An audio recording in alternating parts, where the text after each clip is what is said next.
क्या आप जानते हैं ऑस्ट्रिच की आंख उसके दिमाग से बड़ी होती है। बिल्ली का दिमाग इंसान के दिमाग से 90% मिलता हुआ होता है।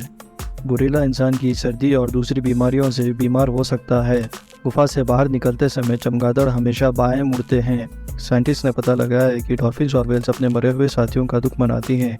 वे उनके मरे हुए साथियों के चारों ओर चक्कर लगाती हैं और आवाज़ें निकालती हैं।